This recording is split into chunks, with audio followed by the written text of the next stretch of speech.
Hello and welcome to my forge. A few days ago I was painting with a friend via Discord.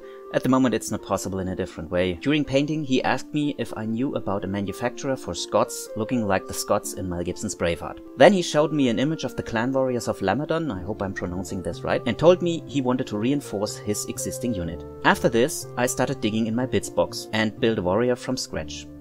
My friend liked the miniature, and so now I'm sitting here at my workbench creating a bunch of clan warriors for his army.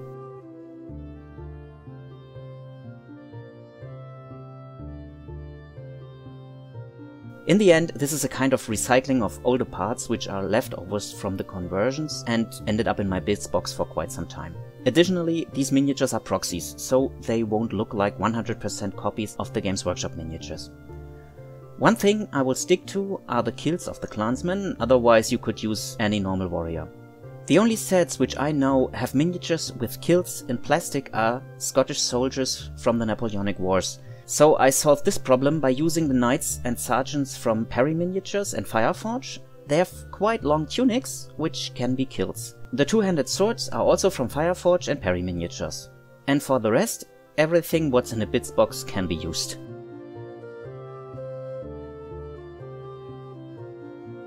For the first warrior, a Fireforge sergeant is cut in two. The torso ends up in the bitzbox because you might never know when you need one. Next I pick up a knight from Perry Miniatures. I still have enough torsos left of these. Since I experimented with drilling out the gorgets for my Knight's Errant video, here's the link, I like to do this very much. So the torso is glued into place to the Fireforge sergeant.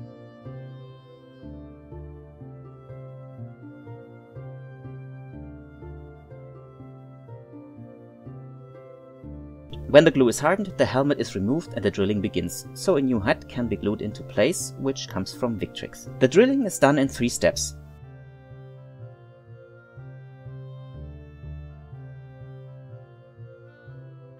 First step, I use a 0.5mm drill, so that the larger drill has a point where to start. And after this is done, I'm using a 3.5mm drill and hollow out the gorget.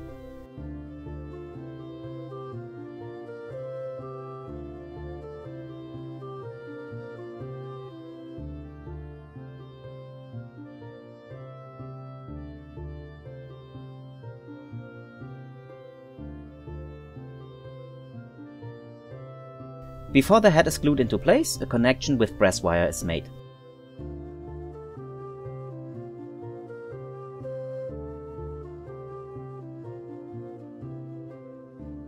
The new weapon is from the Agincourt Foot Knights box. For the second warrior I'm using a Fireforge model, which is also cut into pieces.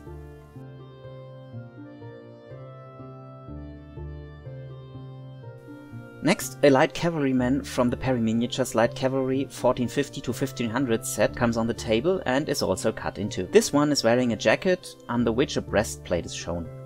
The legs wander off to the bitzbox because these models are supposed to become mounted squires for my Bretonnian army.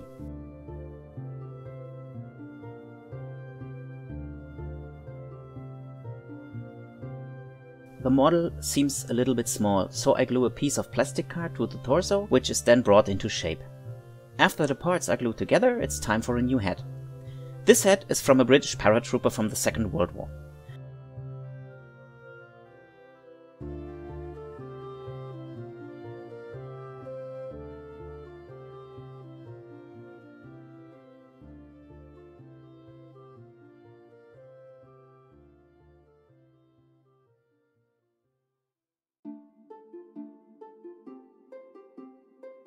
The sword is as the one before, one from Perry Miniatures and used as it is.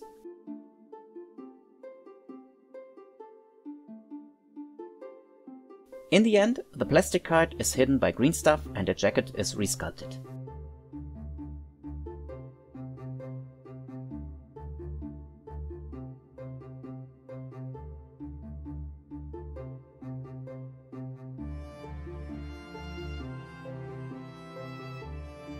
The third warrior is a little bit different than the first two. From another conversion there's a pair of legs left with plate armor and a long surcoat. Instead of a breastplate, this miniature gets scale armor. This fits very good with the legs, even when the miniature looks a little bit heavy armored, but painted as leather armor and this impression is mitigated. With this miniature I didn't want to use an already completed pair of arms, so the sword comes from Fireforge and the arms from Parry. The one-handed sword is changed for a two-handed one, and the position of the hand is a little bit corrected.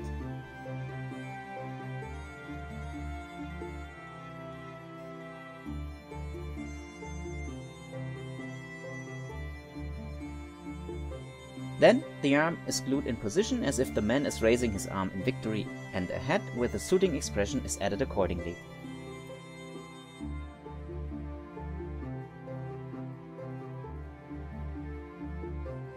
The last miniature is a little bit more demanding because of the weapon exchange. We come to this in a minute. Again, I'm using a light cavalryman and saw him in two.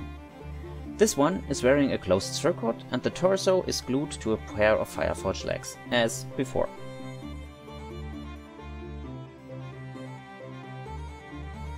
While the glue is hardening, I take care of the new arms. This is the real conversion of this miniature. As you can see, the arms of Parry miniatures are wielding an axe, which is replaced by a Fireforge sword. Nothing difficult, but the only real conversion on this one. So for the conversion part. The axe is cut away and a hole for the breastpin is drilled into the shaft and into the new sword. Then both parts are glued together and the conversion is done. The armor belongs to Gothic style armor and doesn't fit with the Games Workshop miniature. But this thought was dismissed by saying this man is from a wealthy clan and can afford a Gothic style decorated armor.